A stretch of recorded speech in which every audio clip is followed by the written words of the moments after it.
Fala galera, estamos ao vivo aqui no canal da Copa do Nordeste na Twitch. Eu sou Celso Shigami e já estou aqui na aprazível companhia dos meus queridos Cássio Cardoso e João Pedro Pereira. Tá? JP é outro, esse aí já ficou para trás. Agora a gente está falando com João Pedro Pereira, o menino da voz de veludo. Tu vai ver, Cardoso, tá um negócio diferente aí. Tudo bom, Cardoso? Como é que você tá, meu lindo? Tudo em paz, Celso. Abraço para você. Abraço para João Pedro Pereira, voz de veludo. Eu ouvi já, amigo. Eu fui naquele áudio, cliquei, dei aquele play, com certeza. Nem a perder aquilo. Bem-vindo, um abraço para todo mundo. Simbora. A gente está aqui já nos últimos minutos para o Dia dos Pais. Chegando aí mais um Dia dos Pais, né? E estamos na correria, viu? Estamos aí nesse corre, né, Cardoso? Você por aí, eu também estou por aqui. Não corre, em estado de suspensão. Constante, mais novo do Intinho, então vai ter que ser bem caceteiro aqui hoje. Vamos embora. Tem muito também, o jogo ajudou, viu, Celso? Porque os atrativos são muito poucos, né? A gente vai passar mais tempo falando da situação do que do jogo. Eu acredito que sim, viu? Pois é. Cardoso, Danilo está pedindo para avisar que teu microfone está com alguma situação. Não sei se está captando o microfone errado. Deixa eu ver aqui. Talvez esteja captando o microfone desse teu fone. Enquanto isso, enquanto tu organiza aí, eu já vou abraçar aqui nosso querido João Pedro.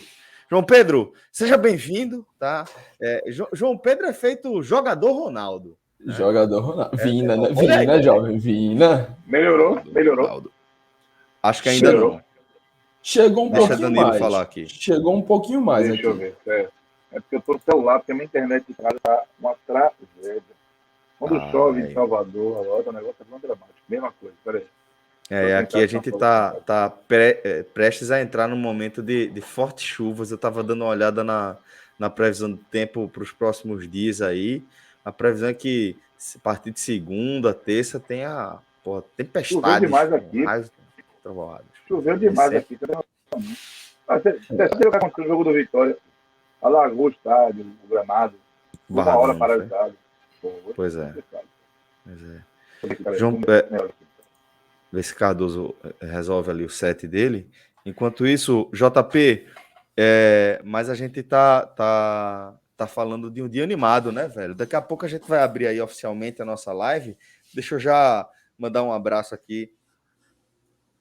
Mandar um abraço aqui para a galera que está acompanhando a gente na Twitch, Enio Soares. Veja, quando você disse que ia começar a mandar um salve e falou em João Pedro, eu abri aqui a live ao lado, né? Para ver o chat, se tinha algum João Pedro no chat. Tava desacostumado aí. mas vou, aos poucos, vou retornando aí, acostumar. Tudo bem, né, meu irmão? Como é que você tá? Tranquilidade, vamos embora. Dia dos Pais amanhã. Eu não chegou minha vez ainda, né? Deixa para alguns anos mais para frente. Mas é um momento especial para a família como um todo, porque meu irmão teve filho também. Isso fez uma semana, 8 dias hoje. Meus parabéns, então, pela chegada. E acho que talvez esteja aí na audiência. Não dorme mais, né? De madrugada. Não dorme mais de madrugada. E aí agora pode acompanhar todas as lives até o final. Antigamente ficava aqui no meu privado, né, reclamando. Começa a live, poxa, pede pra galera começar cedo. Agora, acho que o homem quer que vá até mais tarde, né? Para poder... Tem fralda ali para trocar, tem tudo. Agora pode ficar acompanhando. É bronca. Vê se melhorou agora. Pô, agora chegou Dolby Digital. Veja, trocou JP por João Pedro agora, né? Pô, exatamente. Saiu de Vinícius pro Vini. Em compensação, a conexão aí, ó.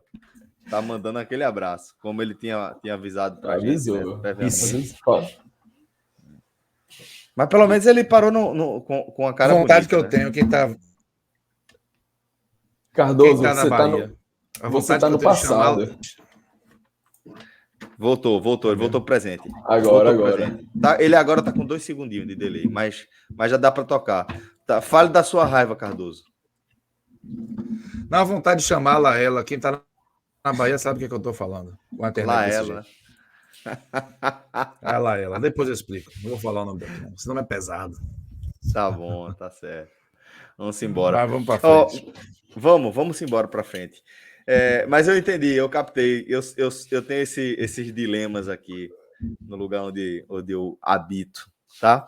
Mas vamos embora. Vamos abrir a nossa live para a gente falar de futebol, porque o tempo hoje está um pouquinho mais curto para todos nós, tá? Mas a gente vai fazer a nossa análise, nossa cobertura, nosso compromisso aí de cobertura do futebol da região, e afinal de contas a gente está falando de um dia de resultados importantes, tá? Tanto pelo lado do Bahia quanto pelo lado do Fortaleza. O lado do Bahia, já adianto que vamos abrir a pauta falando para além do empate cedido para o Cuiabá. Vamos falar desse momento do Bahia de Dado Cavalcante. Então, Danilo Melo está responsável aqui pela direção da nossa live, tá? Então, já chama a vinheta para a gente começar com força.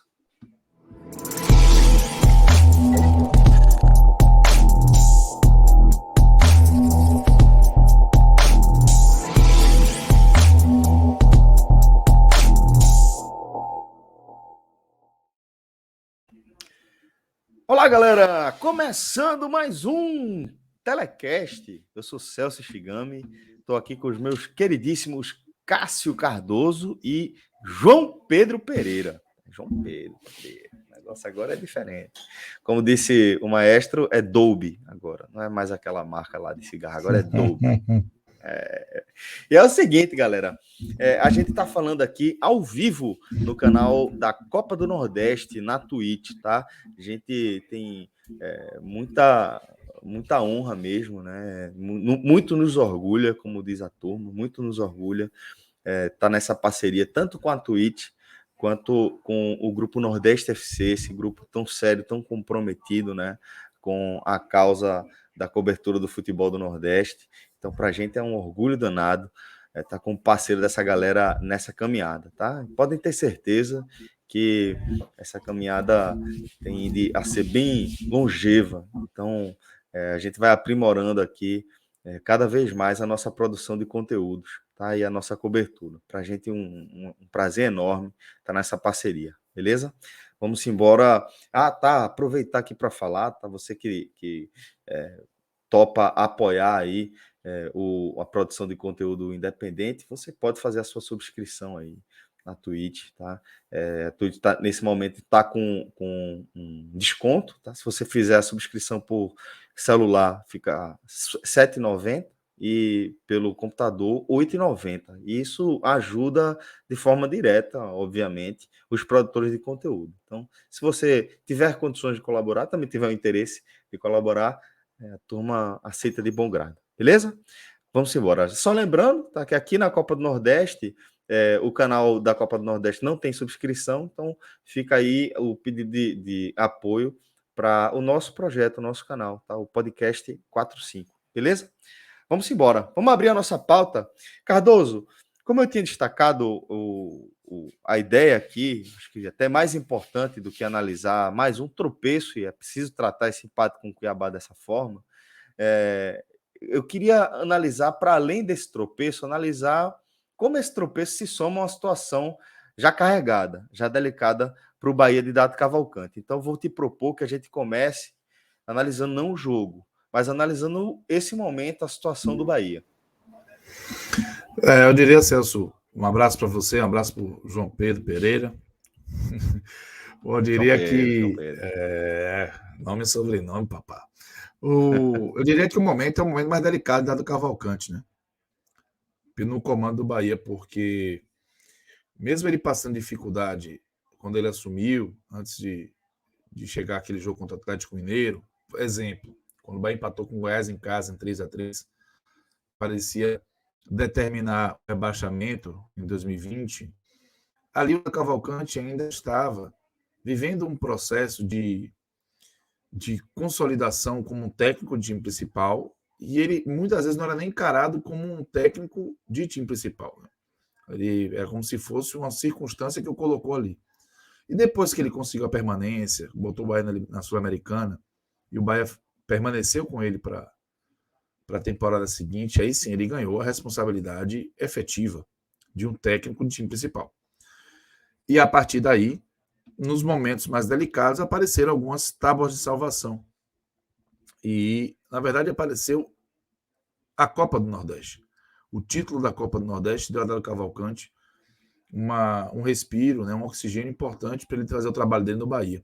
E o início no Campeonato Brasileiro, mesmo com desempenhos questionáveis, por exemplo, contra o Santos, foram 3-0 em 7 minutos, os únicos 7 minutos que o Bahia jogou alguma coisa de futebol. O resto foi um jogo ruim que as coisas aconteceram para o Bahia chegar a esse placar.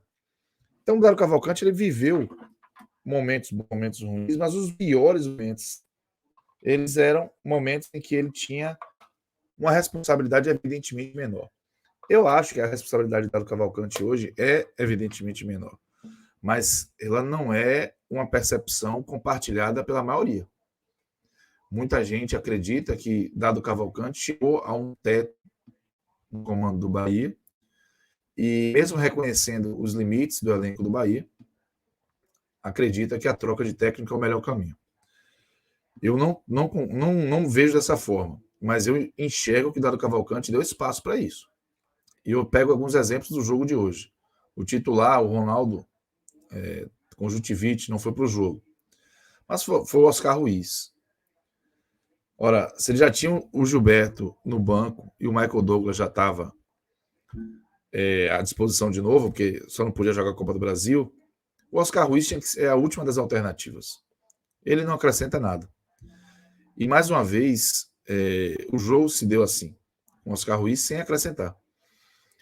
E mesmo ele participando do gol do Bahia, foi uma participação que ele não conseguiu dominar a bola, tá? Mas brigou ali, aparou ela, enfim, participou, os jogadores vão até dar moral. O Dado Cavalcante é responsável por essa escolha. Ele não é responsável por ter o Oscar Ruiz no time, mas é responsável por ter insistido com o Oscar Ruiz. E aí, quando entrou o Ranieri no segundo tempo, um pouco tempo de jogo, o Ranieri fez mais do que a soma do Galdesani com o Lucas Araújo em todos os jogos desses atletas. E aí gritou mais uma vez. E Cardoso, só para não ficar tão distante, Edson, que também foi outra peça que andava esquecido, Sim. mesmo um pouco mais discreto, já provou que foi melhor do que Lucas Araújo e Galdesani. Mesmo discreto, veja, eu não estou falando aqui de uma partidaça de Edson. Fez ali um nota 6 para 7, muito melhor do que o 4, 5, talvez, no teto ali de Galdesani e Lucas Araújo, isso sendo bonzinho, né? Exato. Então, se você tem essas peças já à disposição e você não usa, em detrimento das peças que vieram, ou ele está usando para tentar fazer valer o investimento que o clube fez e não atestar o carimbo de que o clube contratou mal, mas isso aí só leva ele junto para o buraco, porque, observe, os jogadores que ele está falando aqui são jogadores que já estavam no Bahia.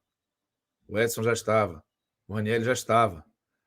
E aí você traz jogador, Jonas, Galdesani, Lucas Araújo, e você usa o Edson e usa o Ranieri. Isso é uma exposição para a diretoria de futebol, né? Então, o Dado Cavalcante, talvez querendo fazer valer os investimentos que a diretoria fez, acabou entrando numa espiral de problema também, porque ele deu ousadia para que a gente criticasse ele. Quando ele bota o Danilo Fernandes no lugar do Matheus Teixeira, ele deu ousadia para que a gente criticasse ele, inclusive com um argumento que ele usou para defender a escalação do Danilo Fernandes. Então, o Dado Cavalcante, ele vive sim o pior momento dele na frente do Bahia. Ele tinha essa oportunidade de pegar o Sport, tentar pacificar o seu momento, vencendo o Sport, um adversário direto para não cair. Ser eliminado ou tentar uma classificação heróica contra o Atlético Mineiro, mas dignamente, e pegar esse Cuiabá e vencer. Era a forma que ele tinha de dar uma resposta e mostrar que o momento em que ele errou e que foi atropelado pelos adversários, pelo menos nos placares, se deu muito mais pela qualidade de quem ele enfrentou do que necessariamente pelos problemas do clube, seja dele, Dado Cavalcante, ou da montagem do elenco. Com esses dois jogos contra o Sport e o Cuiabá, em que ele disputou 6 pontos, a expectativa era ganhar 6 ou 1, fica muito... ele fica absolutamente... o rei está nu, né? Eu acho que é isso. Ele não consegue mais usar nem o argumento da qualidade dos adversários para defender o trabalho. Eu não acho que o trabalho dele está esgotado, não acho que o trabalho dele tem que ser interrompido. Eu não levo para esse lado. Mas eu tenho muito mais dificuldade para defender que o Dado Cavalcante não deve ser questionado, porque ele está dando espaço para ser questionado. JP, é um momento muito difícil, né? Porque não tem como você negar a curva descendente, né, do Bahia nesse momento. E como o Cardoso falou, já era para dentro das oscilações naturais, por conta dos blocos de adversários que você vai enfrentando no Brasileiro, já era para o Bahia estar começando uma retomada. E está longe de a gente ver isso aí, né? A gente está vendo uma ampliação de um momento ruim, né? Perfeito, Celso. O Bahia passa por um momento, né, e aí não que seja novidade a gente debater algo desse tipo, onde muita gente parece ter culpa, né, dessa queda, e uma queda que você olha ali no horizonte e diz, vai estabilizar, vai ajustar e não ajusta, né? Teve essa sequência que para mim era a porta aberta, digamos assim. Lógico, o Sport tem uma força defensiva, né? O Cuiabá tem algumas valências interessantes ali, mas veja, se você é um time que almeja um equilíbrio no campeonato, um campeonato ali de pelo menos meio de tabela, do 12º para cima, você tem que olhar para o Sport e tem que olhar para o Cuiabá, sobretudo o Sport em casa, e encarar como adversários não são contas de luz, não, mas são adversários de garantir 3 pontos. E sair aí dessa sequência com 6, porque além de você estancar a sua crise, estancar a sua sangria, você continua jogando esses times, continua jogando essa galera ali para baixo e diz assim, ó, quem está em cima, né, pode continuar subindo, né? O de cima sobe, mas o de baixo eu vou fazer descer, eu vou me afastar deles, né? Eu posso não bater. Já diriam as meninas, né, cara? Tudo que, né? Que o de cima sobe e o de baixo desce. Era mesmo, porra, velho. Porque foi lá pros anos 90 cara, e voltou. Quem foi que chamou o Minhoca? Cardoso não soltar essa, pô.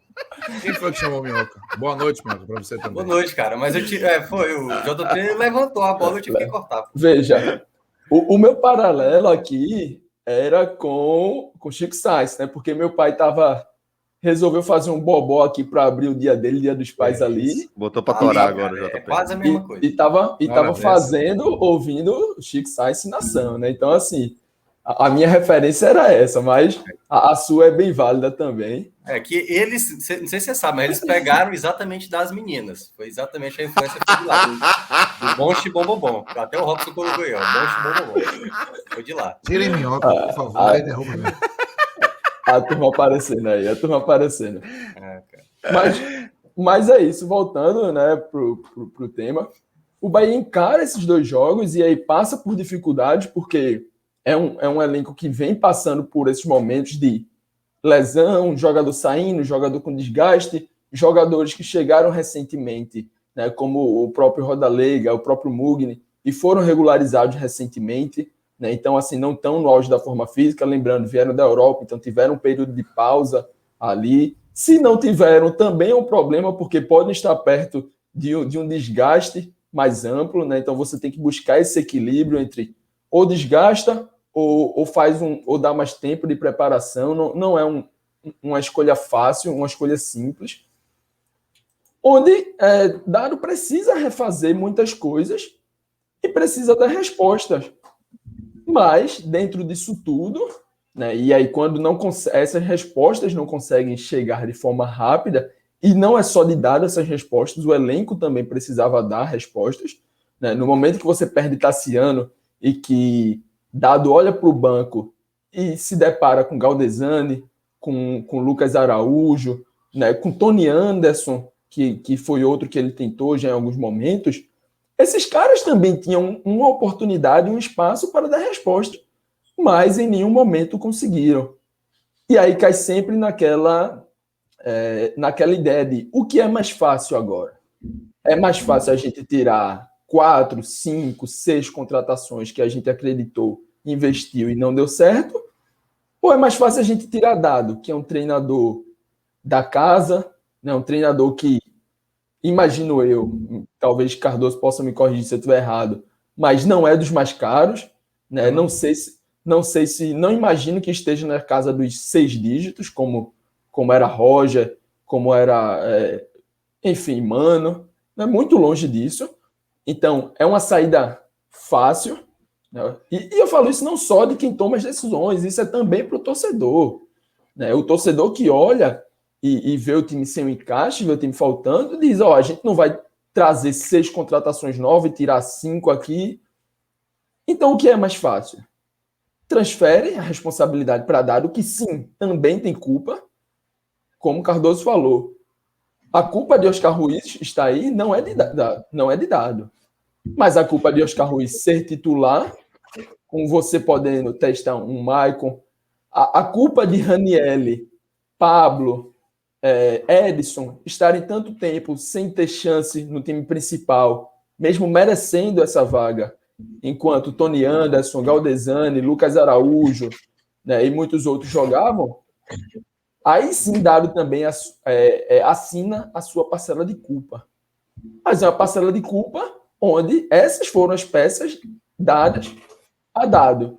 Então, assim, quem toma a decisão, quem pensa friamente, né, e nem sempre isso é fácil, nem sempre é fácil dizer, não, vamos ter calma, vamos trabalhar que a gente vai trazer ajuste, vai ter jogador regularizado, vai chegar alguém para encaixar ali naquele espaço que está faltando, enquanto você está perdendo, levando tabocada, olha para um lado, é tabocada de um lado, olha para o lado, não consegue nem fazer gol, olha para o outro, tabocada do Sport, que vinha num caos, olha para o lado, vai enfrentar o Cuiabá e não consegue trazer essa vitória, mesmo saindo na frente. Não é fácil. Mas é para isso, né, que a gente imagina que essas pessoas, que o Bahia se estruturou dessa forma, mudando o seu departamento de futebol, criando um departamento com mais pessoas na tomada de decisão, né, criando um departamento cercando Belintani de mais pessoas, é exatamente para isso, para que quando chegue o momento da crise, que sempre tem, né, variações negativas na temporada, existe para todo mundo saiba sentar, saiba debater, saiba conversar e saiba identificar quais são os problemas e não transferir os problemas verdadeiros para problemas, e aí entre aspas, criados, né, e que vão servir como tampão, como tapa-buraco, mas no final não vão acabar resolvendo, porque a gente já viu Dado chegar nessa situação de ser muito questionado numa situação de um time que tinha dificuldades, identificar pontos positivos e fazer ajustes e buscar jogos, né? E foi assim que ele conseguiu manter o time na Série A, com ajustes, identificando jogadores vindo de baixo, identificou um Thiago, identificou um Patrick, restaurou Nino, restaurou Rodriguinho. Já Lucas Araújo, Galdesani, Tony Anderson, Oscar Ruiz. Infelizmente, no Bahia, a gente ainda não viu essa resposta deles. Então, é mais fácil transferir a responsabilidade e encerrar essa fase, esse casamento com Dado? Ou é mais fácil realmente entender o que até agora não está dando certo nessas contratações, nas perdas dentro do elenco de Juninho, que demorou para o encaixe voltar, seja com Lígia, seja com a volta de Luiz Otávio, né? Seja com a perda de Tassiano. Então, o Bahia, nesse momento, o que não pode é transferir responsabilidades para quem não tem essa responsabilidade única. Beleza. Cardoso, não sei se você quer complementar algo em torno do que o JP estava falando. Acho que ele foi muito feliz com essa relação de responsabilidade. Eu digo mais, viu, Jota? Se seguir esse ritmo aí, essa lógica da terceirização de responsabilidade, o risco da consequência ser mais grave é maior. Eu vi muito torcedor do Bahia empolgado com a possibilidade do Bahia demitir Dado, porque o Rogério Ceni está no mercado. O Rogério Ceni não está no mercado. Já disse que não aceita. Já disse que não aceita. O Bahia não tem atrativo para fazer o Rogério Ceni mudar de ideia. O Bahia não tem um grande elenco, o Bahia não almeja nada grande. O Bahia vive um momento, inclusive, financeiro muito delicado. Então, não tem por que o torcedor ficar achando que, muito menos que vai encontrar um Vojvoda por aí para chegar e fazer o time jogar. Não é assim também. Então, se a diretoria embarcar nessa e não enxergar os próprios problemas, as próprias responsabilidades, ela pode causar um dano ainda maior ao Bahia. E Só via de regra é o destacar. que costuma acontecer, né, Cardoso? Porque é uma pressão Exato. por mudança, a gente sabe como é natural, né, essa escolha.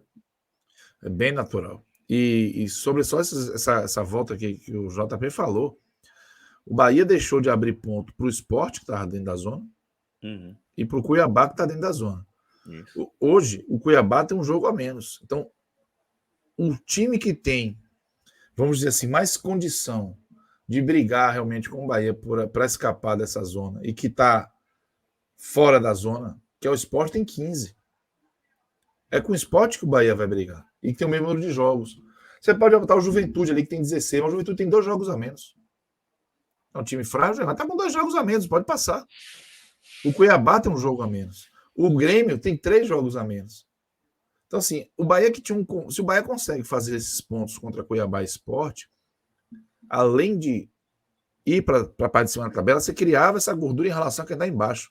O Bahia perdeu o direito de vacilar, de ter o triato como está tendo, sob risco de fato, ir para o meio da zona de disputa ali para não cair.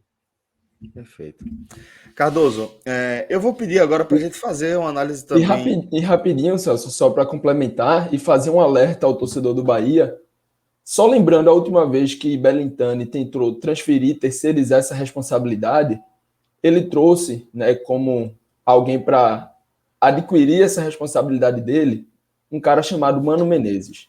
E aí a reflexão que eu quero, né, porque hoje no mercado você tem algum treinador que é certeza, esqueça o Rogério Ceni. Troca o Rogério Ceni hoje, troca Ceni dado por Ceni, eu trocaria. Mas não vai vir Ceni. O que o Bahia vai fazer é arriscar. Você quer arriscar em ter outro Mano Menezes nessa altura do campeonato? E sobre o Mano Menezes, eu destacaria o seguinte, que não é nem a questão de ser um Mano Menezes. Isso, mas não é a figura dele, não. É o que pode acabar trazendo. Exato, porque o que é que aconteceu ali naquela mudança, né? Naquela troca por Roger? A gente via de Roger, né? Por Mano. A gente via um Bahia com atitude muito apática. Eu lembro como Cardoso reclamava da postura do time do Bahia, da falta de fome, da falta de vontade mesmo de ir para cima, e de como ele sentia que aquilo era meio que uma extensão da própria atitude de Roger ali à beira do gramado. E aparentemente Belintani foi ali justamente para resolver essa bronca. Resolveu. Tinha energia, muitas vezes em demasia, mas aí vem a questão que eu queria destacar, que não é o fato de ser Mano, é porque qualquer um que chegar para o estágio que o Bahia está, para o momento que o mercado oferece, vai trazer também uma série de problemas que talvez Dado não tenha, né? Então, a gente precisa entender que sempre que a gente vai analisar um momento de crise, de possível queda de treinador, a gente tem que estar com o mercado muito atento. Não pode tratar Vojvoda como padrão, como regra, né? O Fortaleza foi lá depois de um trabalho brilhante, de uma era brilhante ali com o Rogério Ceni, teve aquela entre-safra, mas foi lá e catou um no estrangeiro que tinha cara de aposta, mas depois acertou cheiaço. Isso é muito difícil de acontecer, não é para a gente tratar isso como padrão. Mas, dito isso, Cardoso, vou fazer um convite para você voltar aqui para o nosso debate para falar também do jogo em si, né? Porque essa atuação ela se soma a um cenário que é mais complicado quando a gente vai ampliar, mas a gente precisa também extrair lições desse empate que o Bahia cedeu, né, para mais um time que está disputando outro campeonato ainda, né? Exato, Celso. O Bahia hoje contra o Cuiabá, ele enfrentou um adversário que não teve o seu melhor jogador em forma, que é o Cleison, porque o Cleison pertence ao Bahia. Então o Bahia tem a cláusula, né, que impediu o Cleison de jogar. E o Cuiabá já é um time com muitos limites. E o Bahia, o Dário Cavalcante achou que era hora de pensar finalmente fora da caixa, né? Que ele não fez isso contra o Atlético. Deixou o Gilberto no banco, botou Oscar Ruiz ao lado de Rodriguinho.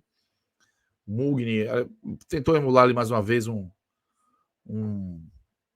4-3-3, às vezes 4-4-2, dependendo do posicionamento do próprio Rodriguinho, mas o Rodriguinho jogou mais à frente. Edson foi titular, não foi o Lucas Araújo, enfim. O Capixaba foi titular, não foi o Matheus Bahia. Mas não foi um bom jogo do Bahia. O Bahia ele conseguiu controlar a partida, né?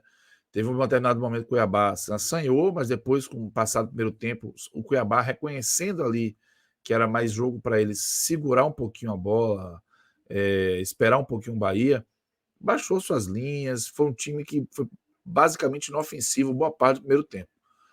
Aí o Rodriguinho, o tempo assim, vamos lá, até a hora do gol. O Bahia fez gol aos 26 com o Rodriguinho, a bola que o Oscar Ruiz tentou ajeitar, foi puxado, mas o Rossi deu uma assistência para ele. Ótima fez 1-0, por sinal, né? Ótima assistência. O jogo, o Bahia não estava perdendo a oportunidade, criando, teve ali uma outra chance, mas tinha mais a bola, passava mais perto, pressionava um pelo lado direito. E depois desse gol, o jogo foi muito tranquilo, sabe? Foram 11 minutos entre o gol do Bahia e o gol do Cuiabá, mas 11 minutos de tranquilidade para o Bahia. Essa tranquilidade talvez tenha sido traiçoeira, porque o PP, o volante do Cuiabá, ele passeou na entrada da área do Bahia, sem ser incomodado. O Edson não derrubou ele, o Conte não derrubou, o Nino também assistiu. Uma jogada que começou até com um problema também criado pelo Oscar Ruiz, e aí ele finalizou no canto, empatou o jogo em 1-1. Isso botou o Bahia numa situação de precisar, mais uma vez, buscar o placar, e o Bahia se mostrou muito, muito incapaz, impotente, sabe? E quando começou o segundo tempo, o Cuiabá fez até um gol bem anulado, mas tentou agredir ali. Depois também tentou jogar muito mais no erro do Bahia. Não foi um time que ficou buscando vencer, que ficou reconhecendo que estava em casa, que tinha. Não, o Cuiabá ele aceitou o empate. O Jorginho aceitou o empate com suas mudanças. Trabalhou o empate, né? Trabalhou o empate. E o Bahia foi incapaz de espremer mais, de criar oportunidade, de fazer um jogo mais forte. Mesmo o Bahia reconhecendo que o empate para ele, o Bahia não é interessante, não interessava. Então, acho que quando ele começou a fazer as mudanças depois, entrou o Rod Alega, fez a estreia, nada demais ainda. Ele botou o Gilberto no jogo, botou o Michael Douglas depois, botou o Galdesani, mas não, o Ranieri sim entrou e para mim deu uma boa resposta no tempo que teve em campo. Acho que essa sim foi uma boa resposta. Mas o Bahia, eu vou dizer um negócio para você, que ali por 35 do segundo tempo, e hoje é aniversário do gol de Raudinei, é heresia eu falar isso, mas eu não acreditei que o Bahia faria o gol no final, sabe? Porque faltou muita força, faltou contundência, faltou uma postura mais agressiva, um apetite Tem maior. hora que nem a mística reacende, Nada. né? Você não acredita nela. Você pode até aparecer, mas você não está preparado para ela, porque o Bahia não preparou o torcedor para ganhar o jogo. Ele não deu a impressão que o jogo seria resolvido na reta final. Então, fica a frustração pelo desempenho do Bahia, pelo nível do jogo que o Cuiabá fez, pela forma como o Cuiabá aceitou um resultado que não deve ser tratado como interessante para o Cuiabá. E essa sensação que o Bahia está empacando na tabela, né? As coisas estão subindo, a faixa de pontuação do time lá de baixo subindo, e o Bahia lá parado, saiu do 17 para o 18, mas é muito pouco. Esse 18º ponto estava na mão do Bahia até os 47 do segundo tempo contra o São Paulo, velho. Há 4, 5 rodadas. Exatamente. Porra, então, perfeito. Agora que o Bahia foi somar aquele ponto, que deixou escapar naquele gol do Liseiro. Então, acho que isso é um problemão. Não é um problema maior agora. É que a gente está vendo o problema crescer e uma bomba que está com pavio ali, ó, sendo queimado, e que pode estourar numa reta final. A bronca está contratada, né? Está contratada, já assinou o contrato, está aí. Bom, Cardoso, não sei se ele está com uma dificuldadezinha ali no áudio, mas agora voltou. Pronto. Vou só pedir então, Cardoso, para você seguir na análise do jogo a partir agora dos destaques individuais. E a JP faz esse complemento também, porque eu acho que é uma forma importante de a gente entender como se desenhou esse empate, né? Com certeza. Eu vou ficar com positivo, Celso. Eu vou ficar com o Ranieri. Eu acho que o Ranieri ele conseguiu dar a sensação de que ele pode ser muito útil, somente em comparação com seus concorrentes por posição. Aproveitou.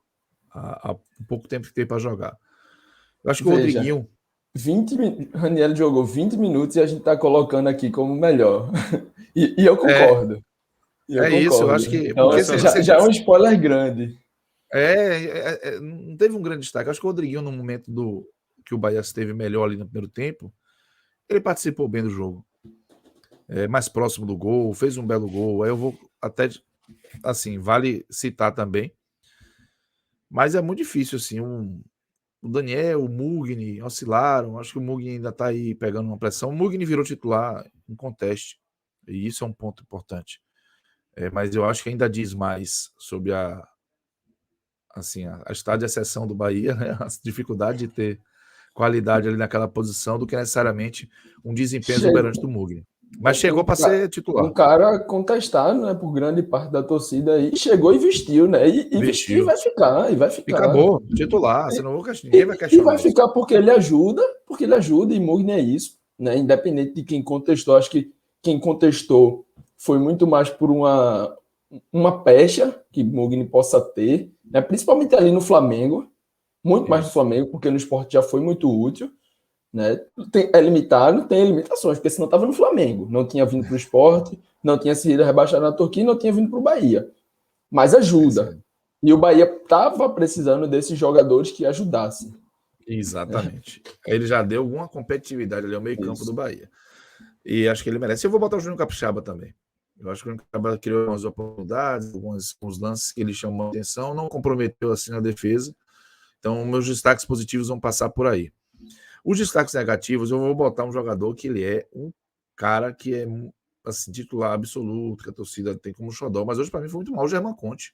Parecia estar em outra rotação. E o lance do gol do Cuiabá é um passeio pelo lado direito do Bahia, sabe? O Conte permitiu isso. E eu vou chamar a atenção para ele, para essa situação. Eu vou colocar o Oscar Ruiz como destaque negativo, infelizmente. Não é o lance do gol que ele é derrubado e a bola sobra para o Rossi que vai tirar. E para mim é um principal destaque negativo. E aí eu vou colocar o próprio Dário Cavalcante, sabe? Porque o Bahia ele tem algumas situações dentro do seu próprio elenco, soluções para o momento que o elenco vive, que o Dário Cavalcante conhece e por algum motivo que não parece ser um motivo mais racional, não coloca. O Raniel tinha que ter jogado antes, o Edson tinha que ter jogado antes, o Ronaldo tem que jogar mais. Se isso vai tirar espaço de Tony Anderson, de Oscar Ruiz, de Jonas, Galdesani e Lucas Araújo, exploda-se, velho. Você tem que somar ponto, ter competitividade, e os caras que vieram não estão dando competitividade. Não existe motivo que não seja tentar proteger a incompetência da diretoria para contratar do que qualquer outra coisa para você estar botando esses jogadores para jogarem. Eles não têm condição de ajudar o Bahia no que o Bahia precisa. Eu tô falando de permanência na Série A. Se você for depender de Galdesani, Jonas, Lucas Araújo e Oscar Ruiz, por exemplo, esses quatro, o Bahia vai ser um favorito a cair. Porque o campeonato é longo e ele é maratona. Ele é Isaquias. Isaquias começou ali, ó, lutando com o vento, mas ele sabia que ele ia ter o sprint final. A gente sabe que tem sprint final em Série A. A gente sabe que na hora de beber água, Grêmio, São Paulo, Inter, clubes que estão ali atrás, eles têm recursos para conseguir cilindro de oxigênio, para comprar competitividade, botar jogador competitivo para jogar na hora. Bahia não tem isso. Então, eu acho que é um cenário preocupante que vem pela frente aí. E o Dário Cavalcante está demorando de botar quem pode competir por ele e pelo clube. Cardoso, Você já pode complementar, JP. Dois pontos que eu queria ouvir um pouco mais de tu, um pouquinho só.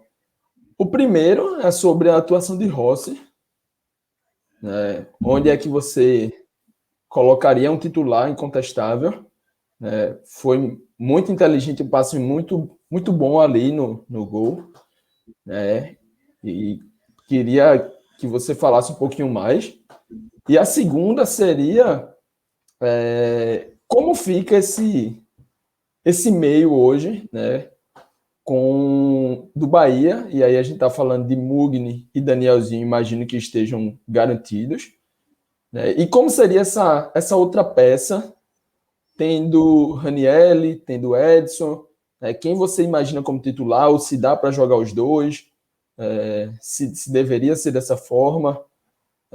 Como é que você pensa? Como é que você acha que dá para encaixar isso? Sobre o Rossi, eu acho que o Rossi é um jogador imprescindível ao Bahia de hoje. Número de assistências, pela característica de escapada que ele tem, de transição rápida, que o Bahia não encontra pelo outro lado. Agora o Rossi, ele, por exemplo, ele oscila muito e ele tem um problema de cabeça, né? De comportamento. Ele tomou um cartão, mais um cartão B hoje, e o terceiro não vai jogar contra o Atlético. Outra coisa, o Rossi, dentro do ambiente interno, ele não tem sempre um comportamento positivo. Não tem. Ele cria tumulto. Não ele cria sabia. confusão. Eu não sabia. Se o bolso dele ficar ameaçado, ele cria tumulto. Entendeu? Então, assim, ele é dentro de campo. Eu, analisando o Rossi, eu não tenho o que falar. Acho que ele tem que ser titular do Bahia. Por mais que ele tenha essa cabeça, às vezes, meio oca, né? Em alguns comportamentos. Mas, para mim, ele é titular em contexto do Bahia.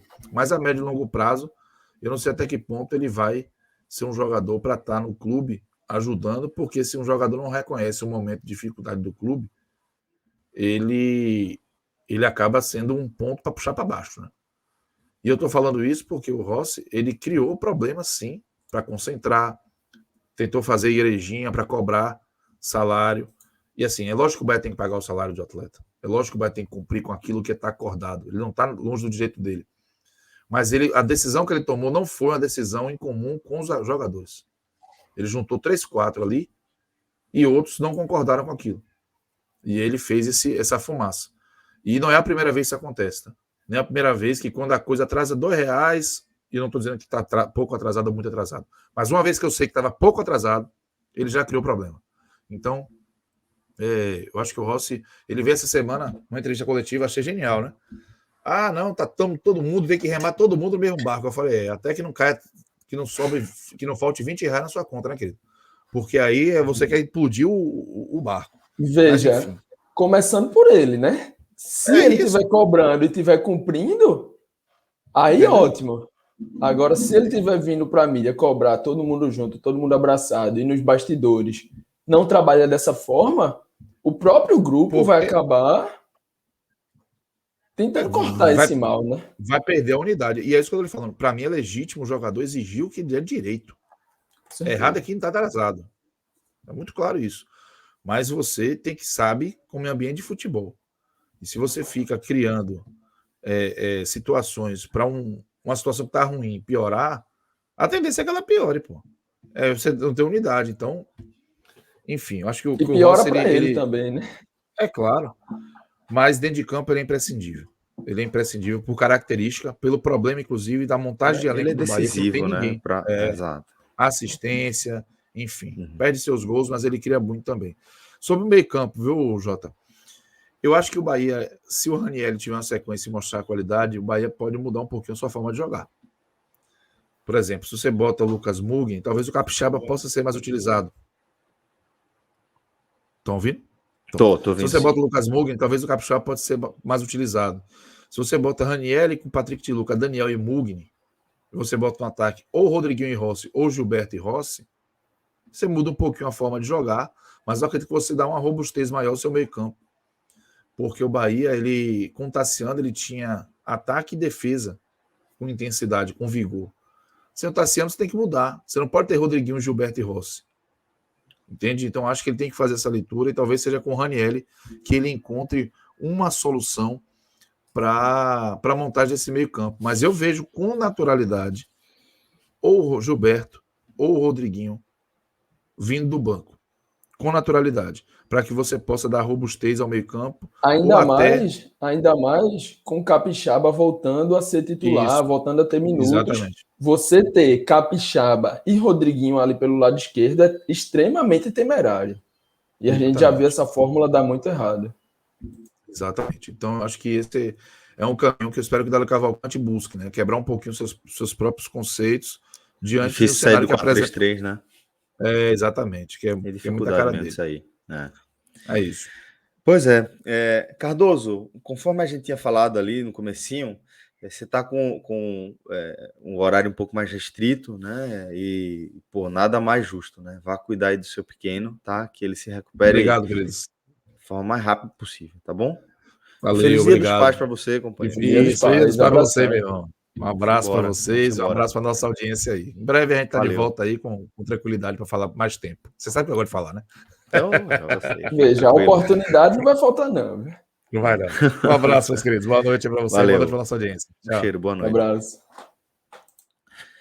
Bom, a gente já está com o Thiago Minhoca aqui, também fazendo companhia aqui para o nosso programa, né? Eu não tinha acionado o Minhoca antes, até para falar do Bahia também, justamente porque Cardoso estava com o horário mais corrido, né? Então, por isso que eu deixei Minhoca aqui só de O velho stand-by. aperreio que ele tava passando aí, né? Exatamente. Então, daqui a pouco a gente vai estar todo mundo com o time completo aqui de volta. Fim de semana foi complicado. Mas, Minhoca, vamos lá, vamos seguir o nosso programa. Eu já lhe dou as boas-vindas aqui. Sempre uma satisfação ter você por aqui com a gente, viu, meu irmão? Fala, Celso, JP, pessoal que está acompanhando aqui mais uma live, uma análise aqui. Eu diria que o jogo até agora da Série A, viu? Pois é. Senhor jogo, cara. Um senhor jogo, assim, de aplausos mesmo, porque foi a partida, né? Muita variação. A partida foi tão boa que teve até coisa ruim. Assim, vou até começar. O da arbitragem, né? Eu acho que o Wilton Pereira de Carvalho, eu acho que ele cometeu 2 expulsões absurdas. A primeira, que foi a do Felipe. Porra. Até agora eu tô sem entender. O Davidson vem tipo uma carreta desgovernada. E ele que faz, teoricamente, a falta. Para mim, foi uma falta em cima do Felipe. E o Felipe acaba tomando um segundo amarelo. Sabe-se lá o porquê, não sei o que foi que ele viu. E ali mudou o jogo, né? Mas daqui a pouco eu vou entrar sobre essa situação. Mas eu acho que foi o único porém da partida, sabe? Foi a arbitragem do Wilton Pereira de Carvalho, que poderia ter se tornado uma outra coisa e prejudicado o que foi um jogo espetacular. Então, assim, é mais uma partida que se comprova o quanto, e aqui é óbvio que a gente vai falar do Fortaleza, mas eu acho que o personagem que é o Fortaleza desse ano se chama João Pablo Vojvoda. É impressionante o que esse treinador está fazendo. E aí, Celso, até para ser justo... É impressionante, pô. Porque, assim, para ser muito justo mesmo com aquilo que se fala do Vojvoda. Quando o Vojvoda chegou, e aí teve aquela coisa, Fortaleza apostando num treinador, apostando alto num treinador que nunca trabalhou no futebol brasileiro, que não conhece, que talvez não vá se adaptar. Teve aquela fala do João, né? Desnecessário. Pois é. Que era desnecessário. A fala dele, né? Aquele porra. Pois é, né? Tá sendo realmente desnecessário o Fortaleza fazer a campanha. Mas assim... Não, eu tô dizendo que a fala dele é que foi desnecessária, pô. Pois é. Só que o que eu acho mais... Veja, hoje a turma tem que agradecer, né? Demais. A turma tem que agradecer. Quase cada do João mais certeira possível, né? A turma tem que agradecer. Mas assim... Não fosse aquilo, era um 10º ali, meio de tabela. Isso, um 8º, 9º ali no máximo. Mas assim, o que é perceptível no Vojvoda, e que eu cheguei a falar isso no áudio-guia, quando eu destaquei no áudio-guia que o Fortaleza poderia ser uma surpresa, é porque quando eu vi os comentários sobre o Vojvoda, já era falando assim, pegou equipes modestas e fez excelentes campanhas. Isso para um elenco que a gente já destacava, que era um elenco que tinha limitações, eu falei, se é um cara que consegue render com um elenco limitado, com um elenco ok do Fortaleza, que tem ali problemas, pode ser que vá fazer realmente um bom campeonato. E o outro ponto, quando eu comecei a ver os primeiros jogos, era uma leitura de jogo diferenciada. Por isso que quando a gente teve áudio guia, que teve as goleadas do Campeonato Cearense, a vitória sobre o Ceará no Campeonato Cearense, eu falei, é bom ficar de olho no Fortaleza. É bom ficar de olho porque não é que, sabe, não é um treinador que está vencendo de goleada porque do outro lado está um time fraco apenas. É um treinador que você vê conceitos de jogo, variação, movimentação da equipe de maneira interessante. E aí é muito importante, e eu gosto sempre de ressaltar, principalmente para vitórias como essa diante do Palmeiras. O Fortaleza, com essa vitória, ele chega a 30 pontos em 15 jogos disputados. Absurdo. É muito ponto. É muito ponto. É ponto pra caralho, meu amigo. Velho, É que ponto pra campanha espetacular. Minhoca é muito ponto. E muito não é ponto. só muito ponto. É porque, assim, quando a gente fala em muito ponto, a gente vai na questão matemática. E Isso. é muito ponto, de fato. Mas quando você vai traduzir o que é muito ponto, o que são 2 pontos por rodada, é assim: é você ganhar do Palmeiras por fora. É você meter resultados completamente improváveis. E é disso que a gente está falando. É uma campanha para você fazer 2 pontos por rodada, você tem que tirar ponto de muita gente cascuda, muita gente grande. É como se você a cada 2 jogos vencesse um e empatasse outro. Pois é, pô. É uma, poxa, é campanha para uma Série B, é uma campanha de líder. acesso. De acesso e estava brigando até para título, né? Mas assim, De Série A, é essa campanha aí, é a campanha de disputa pela Série A, liderança. e aí, isso a gente está falando de pontuação. Só que aí é o ponto que eu destaco do Fortaleza, por isso que eu sempre gosto de pegar momentos como esse, momentos que vê uma vitória tão impactante como essa, de o Fortaleza, não é que o Fortaleza agora se equiparou a um Palmeiras, a um Atlético Mineiro, a um Flamengo, quanto a futebol, quanto a elenco. Fortaleza não vai ser essa equipe até o final do campeonato. O Fortaleza, ele comprova com essa campanha que uma equipe que consegue ser muito organizada, e para mim a palavra do Fortaleza é organização. Fortaleza é uma equipe organizada. Não é a primeira vez, Celso, que a gente vê o Fortaleza tendo uma situação adversa durante o jogo. Foi contra o Atlético Mineiro na estreia, tomando 1-0 lá. Isso. Muita gente achava que ia ser uma saraivada, uma goleada, uma vitória tranquila do Atlético. Virou, jogando muita bola no segundo tempo.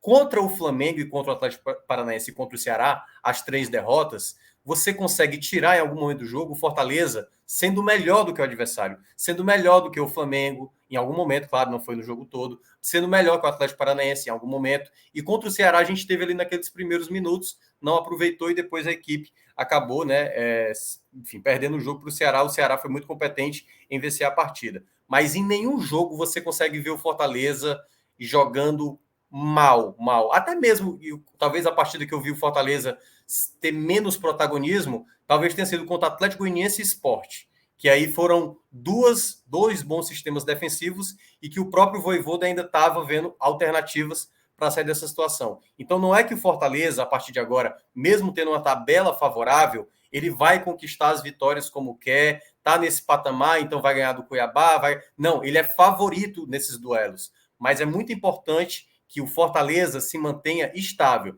Eu vou entrar daqui a pouco nos problemas que o Fortaleza ainda tem a corrigir, que foram problemas de novo que apareceram para esse jogo, mas essa é o tipo da vitória que, por mais que não acontecesse o resultado positivo, seria um saldo positivo para o Fortaleza. Com a vitória, é daquelas que se torna histórica. Épica. Se torna história. Épica.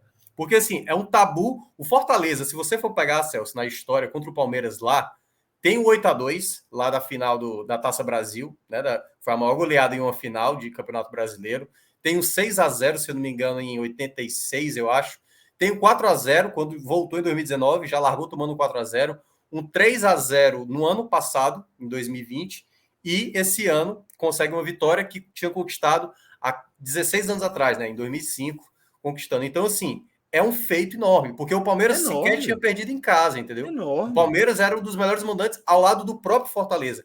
Então é uma equipe que está cada vez mais se provando, não mais como uma surpresa, como uma realidade de fato, como um dos melhores times que estão jogando bola nessa Série A. E que momento também para o torcedor do Fortaleza, né, velho?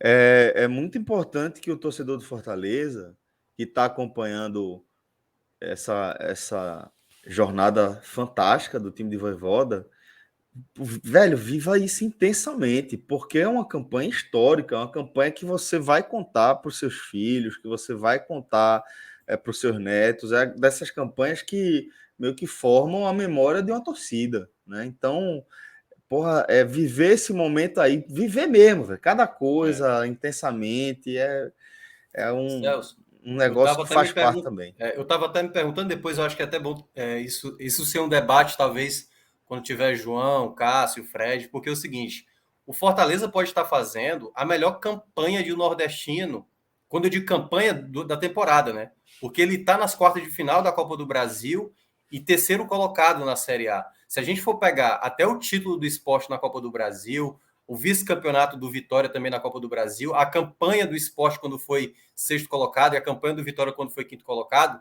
não teve, assim, pelo menos eu não consigo lembrar. Claro que o Fortaleza ainda tem algo a disputar, tem coisas ainda a disputar e depois a gente pode até medir isso, mas é uma campanha que pode estar sendo marcada por uma das melhores já registradas no Nordeste. Pelo menos uma das melhores, assim, né? Já é, não. Veja, mas, uma assim, das melhores já é. A gente pode exato. ir para... A gente pode ir para aquele nosso preciosismo, né? De querer apontar qual é a maior. Mas uma das melhores. Qual é a maior? É, porque é claro que tem títulos aí envolvidos, tem um vice-campeonato de Copa do Brasil, no caso por Vitória, mas podemos estar vendo aí, assim, para mim, certamente, se encaminha para ser uma das melhores, de fato, da história do futebol nordestino. Assim. Copa do Brasil e Série A ao mesmo tempo, fazendo uma boa campanha, não é fácil fazer, e o Fortaleza vai construindo aí uma história impressionante.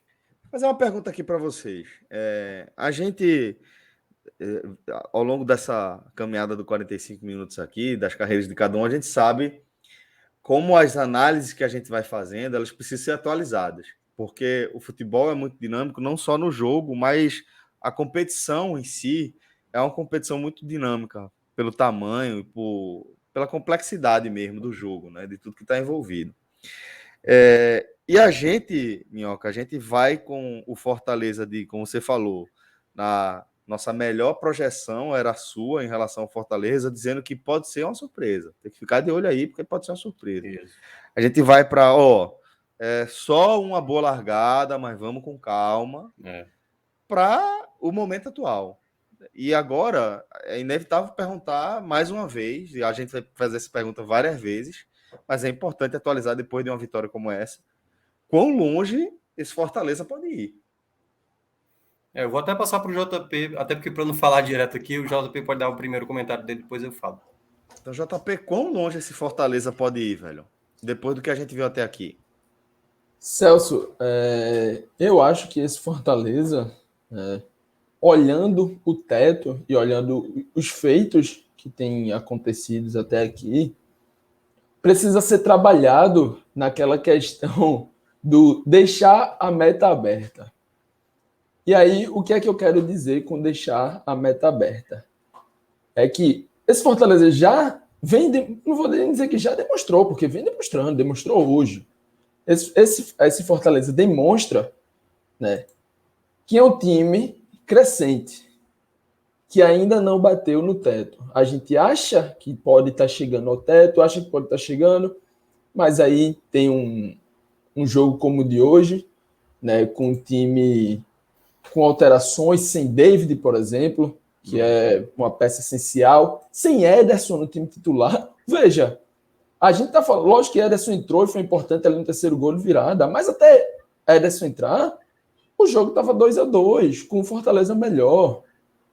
Né? Sem David, sem Felipe Alves, que a gente em algum momento imaginou que fosse introcável, que não pudesse sair de jeito nenhum. Né? E aí está chegando novas peças para serem encaixados ainda, né? Um Edinho, que é um cara que já tem um histórico no Fortaleza e sempre, mais ali na Série B, mas sempre demonstrou bons pontos. E você pensa, um cara que já desempenhou bem, vai chegar para um contexto em que é abraçado pela torcida, é abraçado pelos companheiros, vai chegar num contexto onde todo mundo está sendo potencializado. O Fortaleza abriu o mercado sul-americano ali a partir de Vojvoda, né? Imagino que os jogadores que estejam chegando com a aval e indicação dele, né? De Pietri, Henriques, Henriques, né, Minhoca? Henriques. Isso. Aqui eu vou trabalhar no Ângel, né?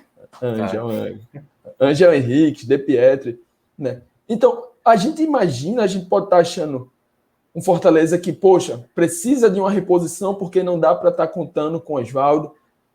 Precisa de uma reposição porque não dá para estar contando sempre com o Igor Torres. Mas esses caras estão, né? E aí o Igor hoje fazendo gol da vitória, já foi importante em outros jogos, com peças chegando. Né? O que eu não acho, e aí voltando para a meta, O que eu não acho é que a gente tem que dizer assim, ó, esse Fortaleza é um time para brigar pelo título. Esse Fortaleza é um time para brigar pelo G4. Esse Fortaleza está brigando hoje pelo título, por que não? Hoje está, e a gente está chegando na virada do turno. O Fortaleza já tem 15 jogos, faltam 4 jogos para acabar o turno, e o Fortaleza está aí a 2, 3 pontos do líder.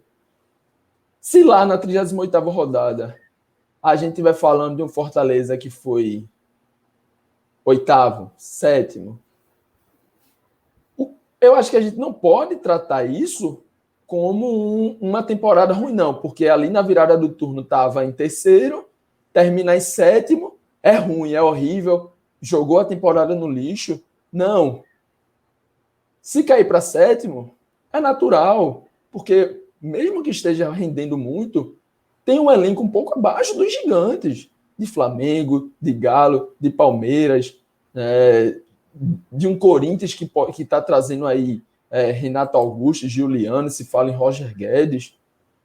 Tem times que no papel tem elenco melhor e tem um teto maior e podem alcançar esse teto, mas o Fortaleza está brigando. Então, jogo a jogo, né, o famoso jogo a jogo, olhar cada um sem precisar, sem tentar colocar um passo na frente do outro, né? Vai ter a Copa do Brasil pela frente e a gente debateu ontem, eu, Cássio Zirpoli, né, o maestro, e Fred, após o Tele do Esporte, a gente debateu o sorteio, que foi um sorteio em que o Fortaleza viu a bolinha do São Paulo e disse, ótimo.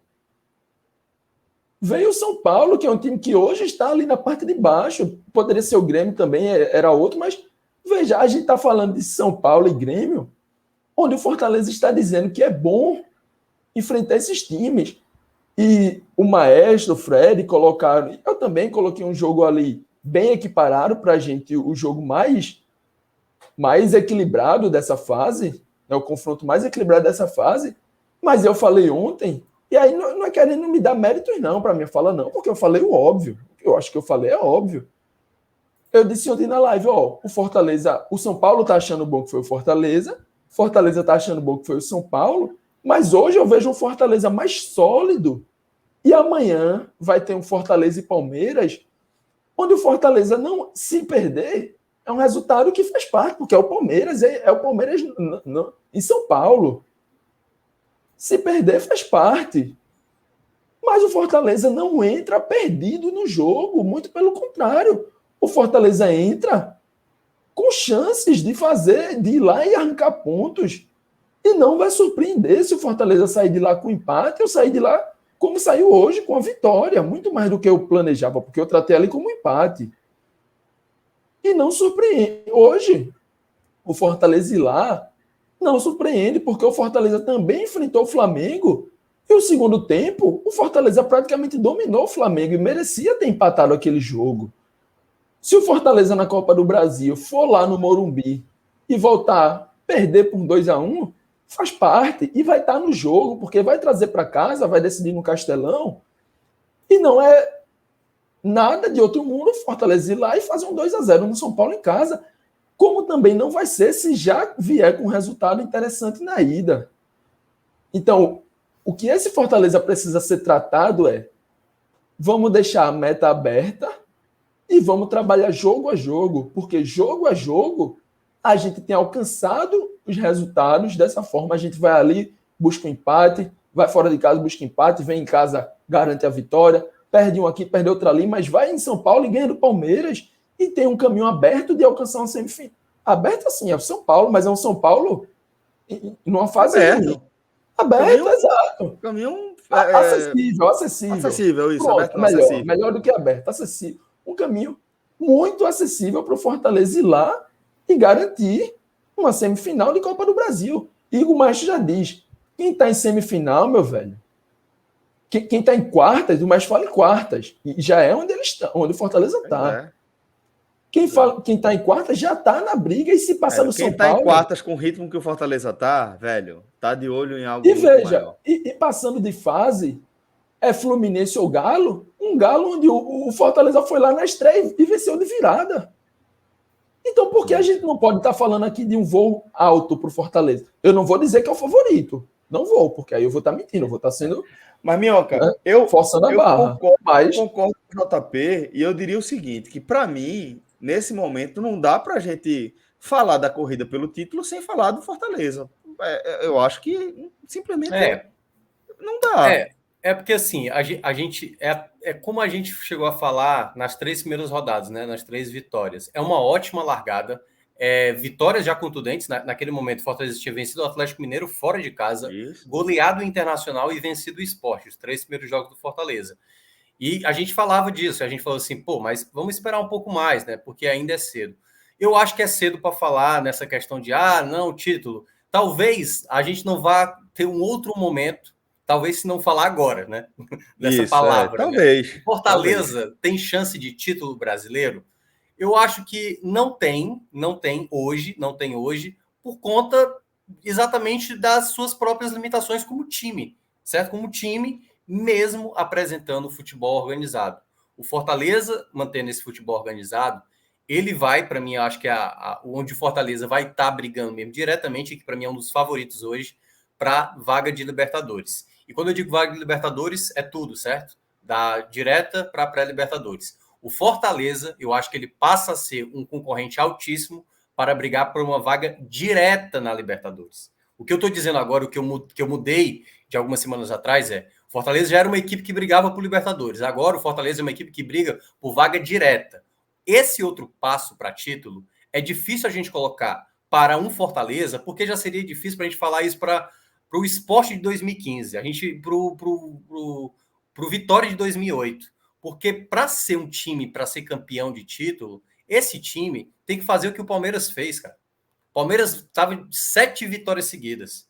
O Atlético Mineiro, 6 vitórias seguidas. Então, por mais que a gente enalteça a campanha do Fortaleza, falar em título, hoje é um pouco além. Eu acho que se a gente chegar ali faltando 8 rodadas, tá ali numa margem de 6, 4 pontos, a gente passa a adotar, eu acho que esse discurso dá para buscar aí, quem sabe, uma surpresa de um título. Porque você ficar faltando 8 rodadas a 4, 6 pontos do primeiro colocado, seria mais ou menos o que o maestro fala de uma quarta de final, né? Você chegar ali na reta final brigando. Porque aí você passa a jogar a vera pelo título, né? Mas eu acho que o contexto do Fortaleza hoje é uma equipe que vive, sim, a campanha, ela traduz o que o time joga em campo. A maneira como o Fortaleza joga, ela chama a atenção de muita gente, porque, né, a gente sabe dessa coisa, curiosamente, né? Foi o Palmeiras, né? Daquele tal cara lá, né? Que é torcedor do Palmeiras, que dizendo no Nordeste, aquela coisa. Então, mais um recado para ele. Um time do Nordeste fazendo o que fez na casa do Palmeiras. Isso mostra que um trabalho bem feito por um treinador, ele compensa, por mais que seja um elenco que tenha suas limitações, que aí eu já vou entrar nessa parte até da partida de hoje. O Fortaleza ainda tem, Celso, dificuldade no seu elenco. O Robson ainda é um jogador que perde chances inacreditáveis. O David também. O próprio Iago Pikachu faz partidas ruins às vezes. O Tite vem numa sequência ruim. Daqui a pouco eu vou falar dele nos destaques. Mas vem numa sequência ruim.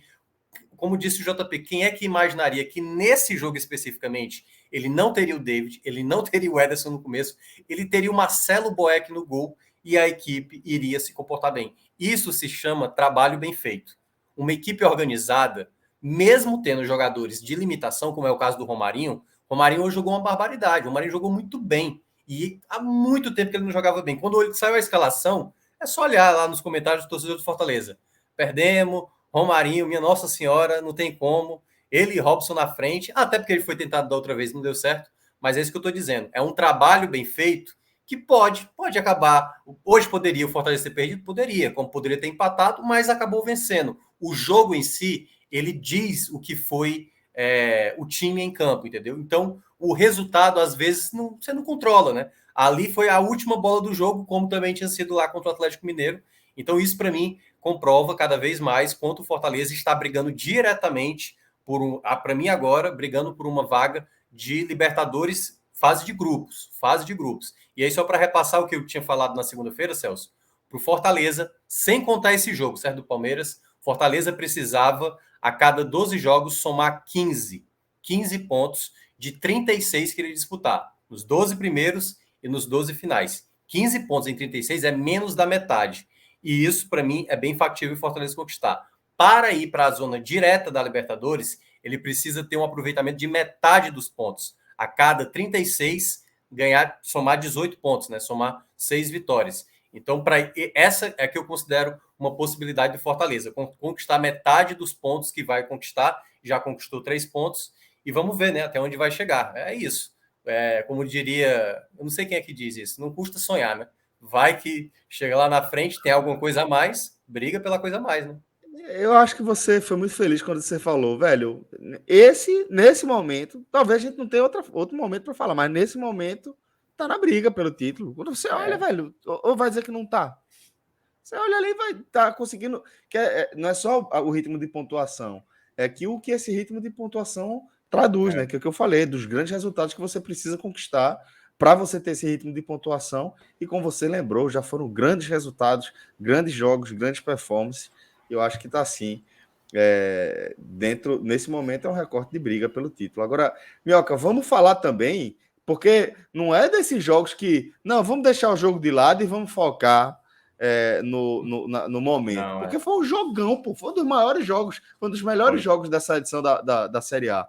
Então, traz pra gente a história desse jogo, pra gente seguir amarrando aqui a nossa análise do Fortaleza. Assim, eu vou ser mais sucinto na abordagem do jogo, porque foi um jogo com muita coisa, mas é um jogo que dá para explicar sem precisar se estender tanto.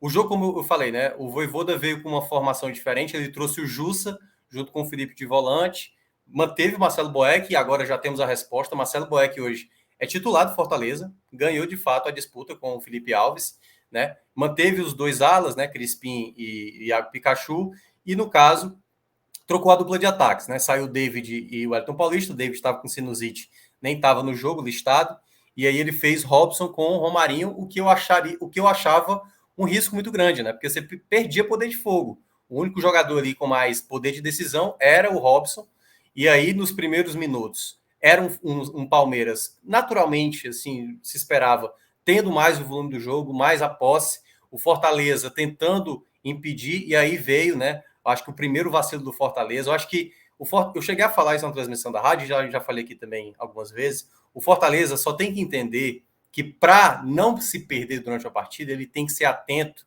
mais vezes. E a gente já está vendo a gente vê sempre o jogo do Fortaleza, ele jogando bem, mas ele tem um momento da desatenção. Foi assim contra o Ceará, foi assim contra o Atlético Paranaense, foi assim contra o Flamengo, foi assim contra o Fluminense, ali no começo do jogo. Então tem um momento da desatenção. Contra o Internacional, que até goleou, mas teve um momento da desatenção.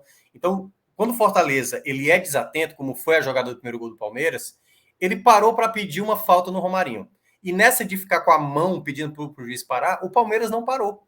Abre uma jogada na direita, né? Uma jogada em que o lado esquerdo do Fortaleza já vem sofrendo, e aí a minha primeira crítica ao que o Vojvoda precisa corrigir, o lado esquerdo do Fortaleza, com o Crispim, defensivamente, está com muita dificuldade, tá com muito espaço ali. A diagonal, aí, né, Minhoca? Essa diagonal aí. Mas há um outro porém também, JP. Isso não era um problema antes, porque você tinha um zagueiro muito atento antes, que era o Tite. O Tite estava jogando uma barbaridade de leitura de jogo, antecipação, várias jogadas que até o Crispim não chegava, ele estava sempre com a leitura certa. Hoje, e já não é a primeira vez, eu já venho falando que o Tite não está fazendo bons jogos. E na partida, ele até tenta desviar a bola para evitar o cruzamento, acaba saindo gol contra, mas quando você vai ver mais à frente a jogada do outro gol, é o Scarpa, que não é um velocista tão destacado assim, ganhar facilmente dele na velocidade, e aí na hora que ele faz o cruzamento, né, o William Bigode faz o segundo gol. Mas antes disso, o Fortaleza conseguiu um empate numa bola com o próprio Crispim batendo uma falta, uma desatenção da defesa do Palmeiras, acho que não acreditou que o Benevenuto ia aparecer, veio livre lá de trás, uma cabeçada fulminante para empatar o jogo, e depois, né, durante quando estava 1-1, e o Palmeiras em cima direto, eu cheguei a destacar isso, eu falei, olha, o Palmeiras está com esse volume, mas toda vez que o Fortaleza pegar essa bola e conseguir acionar exatamente no contra-ataque rápido com o Romarinho, com o Robson, vai ter uma boa possibilidade. E aí veio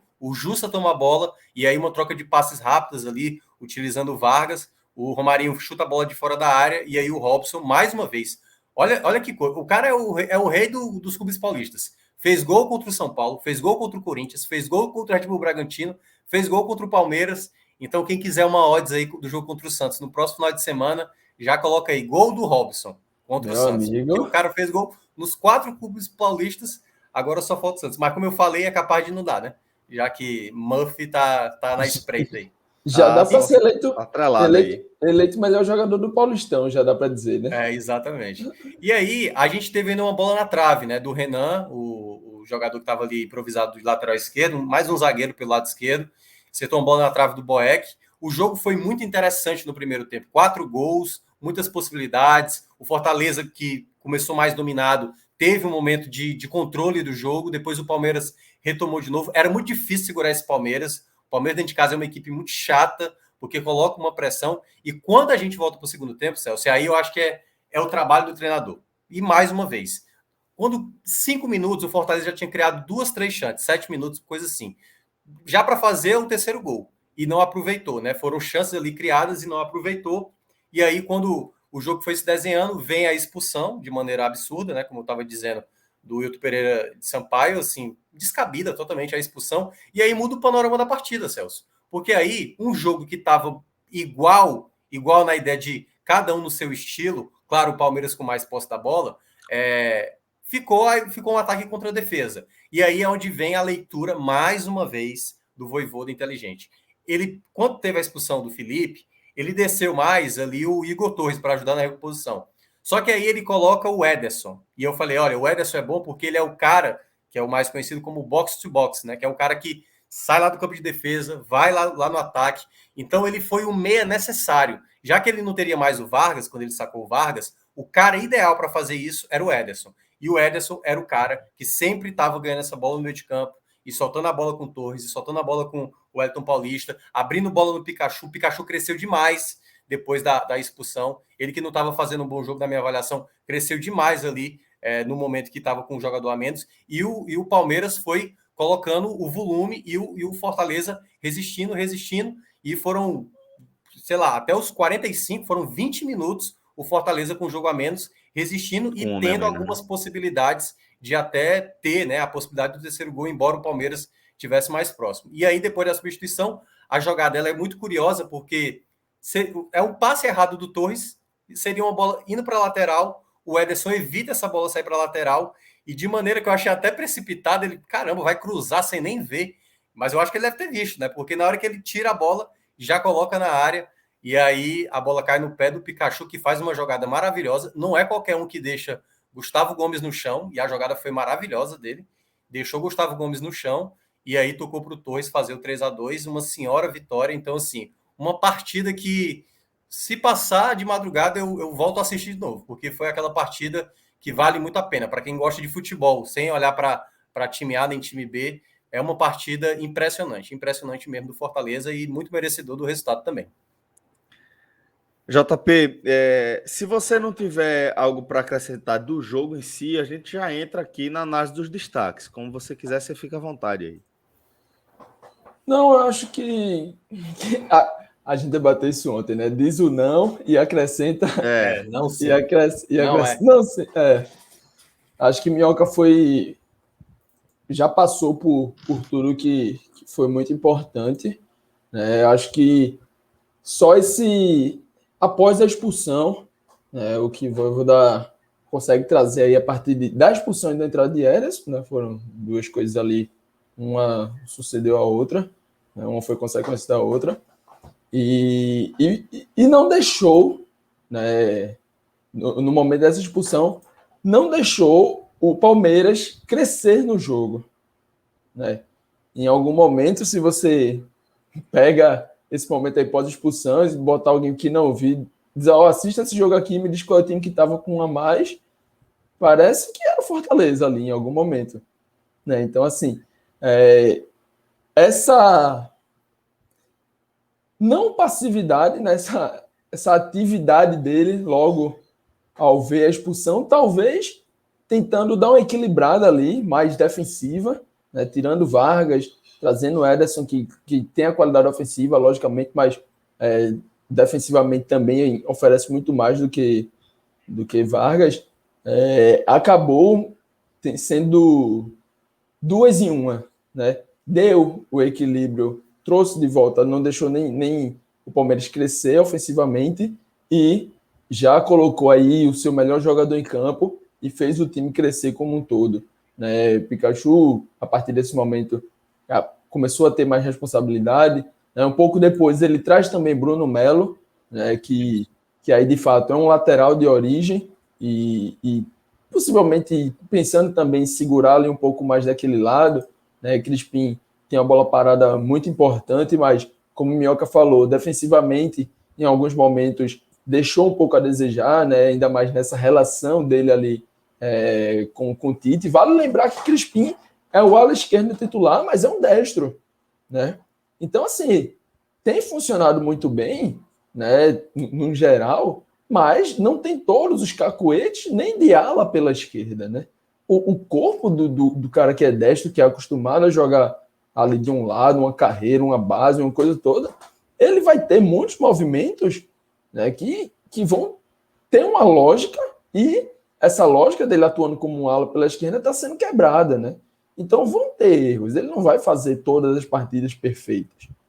E aí, Vojvoda não é passivo a partir disso, né? Percebe isso, aciona, não tem medo de voltar Bruno Melo, não tem medo de tirar um cara que já tinha dado uma assistência, né? Ele podia, a gente é muito comum ver muito treinador dizer, não, vamos manter Crispim aqui, porque já tem uma assistência de bola parada e a gente pode ter outra falta, outro escanteio, vamos segurar ele, mas não, ele trocou, né? Foi para o equilíbrio ali do time, imagino, dessa forma, né? Particularmente a leitura que eu faço dessa substituição também, dessa sequência, e aí acaba ganhando como um todo, deixando o time mais equilibrado no geral, e aí esse time mais equilibrado é competitivo com 11, ou muitas vezes vai ser também, caso precise ficar com um homem a menos. Aí, Celso, só para pincelar, só um pouquinho sobre o São Paulo, né, que foi falado, eu não cheguei a participar ontem. É um adversário acessível, como vocês falaram, mas assim, o São Paulo é uma equipe que eu considero boa, sabe? Das equipes que estão vivendo péssima fase, o São Paulo a melhor equipe é o São Paulo, entendeu? Se você, Com certeza, eu acho que o Fluminense, o Santos, em Com parte certeza. até o Atlético Mineiro, olha que louco. O Atlético Mineiro eu acho que seria um jogo mais encaixado para o Fortaleza do que o São Paulo, porque o São Paulo, até na vitória que o Fortaleza teve, ele não contou com Miranda, não tinha Daniel Alves, não tinha Rigoni, se eu não me engano, né? Que são jogadores muito importantes hoje para o São Paulo. Então, tem alguns pilares do São Paulo que são muito importantes. Venceu hoje o Atlético Paranaense. Então, eu acho que é um jogo que deve ser de bom nível, sabe? Acho que a gente pode ter um jogo de bom nível. Eu acho que ele é acessível porque o Fortaleza hoje é uma equipe que te dá a convicção que pode jogar muito bem, pode vencer lá em São Paulo, pode fazer um bom resultado aqui, mesmo perdendo lá. Então, é devido a isso que eu considero. Mas eu acho que do outro lado, é muito importante não trazer esse São Paulo como um São Paulo de é um time que está lá na parte da zona de rebaixamento. Tá, mas não é uma equipe que... Assim, eu acho que o São Paulo tem menos pontos, como algumas vezes tem bola. Por exemplo, semana passada, empatou contra o Palmeiras, quando foi bem superior ao Palmeiras, entendeu? Então, assim, eu acho que é um time também a se considerar. Não é aquele jogo que tem aquelas coisas de, não, tá lá, o São Paulo tá em crise, vai lá. E é bom lembrar, né? O São Paulo vai ter o duelo contra o Palmeiras, que vai ser decidido na outra terça-feira, e aí a gente não sabe se vai ser com eliminação ou com uma classificação para a semifinal de Libertadores. Perfeito, Minhoca. Importante, de fato, essa ressalva. Agora, companheiro, vamos fechar, vamos amarrar aqui a nossa análise sobre essa vitória espetacular do Fortaleza sobre o Palmeiras, falando dos personagens, né, principais dessa história. Quem são os destaques desse jogo? Quem são os principais personagens dessa construção? Cara, o nome dele já para mim, já se impõe demais. Benevenuto. Nome de cara que prevalece, assim. Lá vem Benevenuto, o cara tá dominando. Já respeita, né? Porque foi uma partida espetacular do Benevenuto. Foi uma partida espetacular, não pelo gol, sabe? É sério, não é pelo gol. Ele poderia ter feito nenhum gol e, sei lá, o Robson poderia ter feito 3 gols. O Benevenuto seria o cara da partida. Prevaleceu no jogo aéreo, em rebatida, em bola passando na área. Muitas jogadas o Benevenuto prevaleceu, muitas jogadas. E foi um jogador que também, assim, que é quase o contraste do que foi o Tite, sabe? Assim, na ideia de o que um foi bem, o outro não foi tão bem. Porque o Benevenuto foi assim, foi uma atuação assim de nível de zagueiro mesmo, de primeira linha, sabe? É um jogador que está emprestado do Botafogo. Ele veio sobre muita desconfiança, até porque ele ainda estava respondendo por uma questão de agressão à ex-namorada e tudo mais. Isso gerou um burburinho na torcida do próprio Fortaleza, até porque ele não fez uma boa temporada 2020. Ele estava até preterido e o Botafogo até apostou no Canu, em outros jogadores lá. E aí, né, veio para o Fortaleza e começou a render muito com o Vojvoda, muito. É o zagueiro da sobra, assim, que é difícil encontrar um substituto. Jackson, Quinteiro, né, não consegue repetir a Minhoca, maneira. só para trazer alguns números de Benevenuto para não ficar tão longe, né, além do gol, né, então você bota aí mais um gol, 4 chutes bloqueados, 3 interceptações, 2 desarmes, venceu 5 dos 7 duelos aéreos, cortou 6 bolas e venceu 100% dos duelos pelo chão. Tira o gol e bota isso aí num zagueiro, todo mundo assina.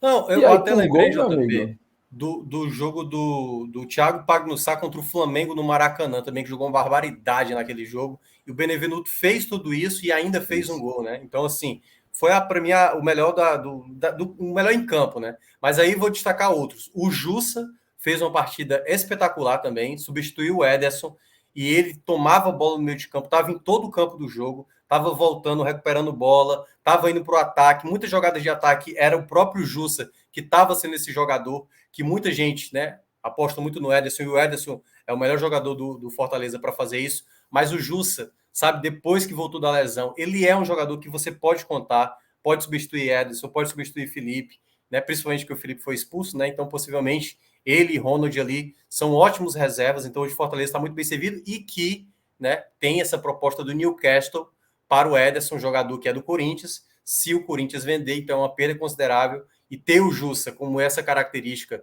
por mais que você vá perder um jogador da qualidade do Ederson, é importante você ter um volante nesse aspecto, e para mim ele vai como o segundo melhor.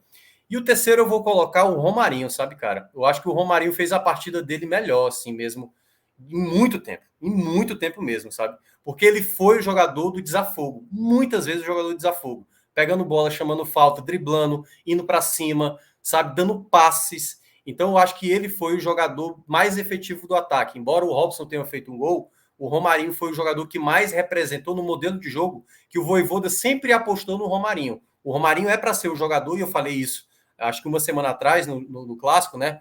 O Romarinho não estava entregando ao Vojvoda aquilo que o Vojvoda quer. Quando ele escolhe o Romarinho para jogar, o Romarinho tem que ter 1 contra 1, tem que ter velocidade, tem que ter passe, tem que ter movimentação, e o Romarinho não estava sendo esse jogador. No máximo ele estava ali brigando, mas efetivamente entregar em campo na questão ofensiva ele não estava entregando. Então acho que vou destacar ele, mas assim, em termos gerais, a equipe toda foi muito bem. O único jogador que eu vou colocar mesmo no destaque negativo é o Tite, porque já está numa sequência que eu não sei se ele vai conseguir corresponder ali, porque o lado esquerdo do Fortaleza, se vai jogar com o ala, se é o Crispim, o zagueiro tem que estar mais atento. E eu acho que o Tite, às vezes, ele tem uma postura de confiança demais de que não vai acontecer um problema. E quando se percebe, já o problema já está acontecendo. Então, na jogada do segundo gol do Palmeiras, ele foi muito desatento. O Scarpa não é esse jogador rápido. Ele poderia simplesmente ter tomado a frente ali e ele achava que a bola não seria, talvez, no passe ideal, ou que o Scarpa não pudesse alcançar. E aí, quando ele percebeu, o passe veio tranquilo no meio para o William Bigode fazer. Então, minha única ressalva é para o Tite, que já vem apresentando uma queda já há algum tempo. JP, companheiro, fica à vontade também para fazer os seus apontamentos individuais aí. Eu tenho a acrescentar aqui nos negativos ninguém, né? Uma partida desse tamanho, o Minhoca bem pontuou o Tite, então não vou me prender tanto a isso. Nos positivos, eu traria também Pikachu. Acho que, né, no geral, foi uma partida regular. A partir da expulsão cresce e a jogada final ali do gol, velho, é de uma frieza, de categoria, é do cara que sabe o que tá fazendo ali, né? Muita gente no lugar dele estaria extremamente nervoso, extremamente ansioso para finalizar a jogada, seja dando um passe, seja um cruzamento, seja finalizando. Dominou, tranquilo, cortou um, cortou outro, enxergou o melhor passe, né, ali no final. Acho que muito importante, é um jogador que chegou sob alguma desconfiança, né, porque vale lembrar, em algum momento ali ainda era Henderson treinador, e a gente não sabia, Pikachu vai funcionar de lateral, ele aguenta, ele vai defensivamente, ele tem pique para isso, ele vai aguentar o 1-1 contra os pontas ali da Série A, vai jogar como um ponta, e ele vai ser esse cara de entrar na área. Hoje o futebol pede esse ponto, esse cara que está sempre entrando na área, está sempre pisando, né, sempre finalizando, decidindo jogadas. E, velho, quantidade de participações diretas em gols, assistência que o Pikachu vem tendo, né, dentro desse esquema que o Vojvoda encontrou dele como um ala, né, tendo uma cobertura ali, tendo um apoio de Tinga naquele lado, tendo a liberdade de saber que Tinga vai fazer o corredor várias vezes, ou que um dos atacantes da área vão sair e ele vai poder infiltrar. É um cara de uma leitura de espaços, né, muito boa. Eu nem acho que o Pikachu é aquele cara mais criativo, mas ele sabe ler o espaço, ele sabe o local onde está, né, naquele momento. E aí, mérito também para a Vojvoda dentro desse time, porque todo mundo vem sabendo onde se posicionar, onde tem que estar no momento correto, no lugar correto, na hora correta. A jogada dele do gol é muito bonita, né? Porque ele além de tirar dois jogadores, ele não bate pro gol, né? Ele Exatamente. Até colocaram lá no nosso grupo, né? Eu fiquei... Ele levanta a cabeça, né? Ele vê eu fiquei, chuta, bate, agora, vai, agora. E não, calma, corta um, corta outro, e acha o melhor passe. Uma precisão, né, da jogada incrível, né? Só para trazer o número correto aqui, são 9 participações diretas em gols, 4 gols, 5 assistências. Ele só está atrás, na soma, ele só está atrás dos 3, né? Que é o Wellington Paulista, o David Robson, e o Robson, que são os 3 mais com participações. Então, assim, cara, muito importante, e mais um jogo bom, de alto nível, importante para Fortaleza. Beleza, JP. Galera, a gente vai chegando aqui ao fim de mais uma live, tá? Agora no nosso canal da Twitch da Copa do Nordeste, tá? Pra gente sempre uma satisfação enorme tocar essa parceria. Vamos embora, companheiro. Não, você contou... Não, 2 lives hoje, é? 2. Ó, parabéns, jovem. Não sei se aqui também. Você não sabe... tá resistindo bem, bem. Eu vou dizer pra vocês que o corre tá começando. Vai ter um vôlei, vai não? Ainda tem isso. Vamos embora, galera. Aproveitar aí para desejar um feliz Dia dos Pais para todo mundo, tá? Cara, é mesmo. Parabéns, Celção. Vamos embora. Parabéns aí, Celção. Beijo grande para vocês. Todos os pais do chat. Meu pai, seu Herculano. Isso aí, seu Herculano. Abraço. Valeu, galera. Um forte abraço. Até a próxima. Valeu. Tchau, tchau.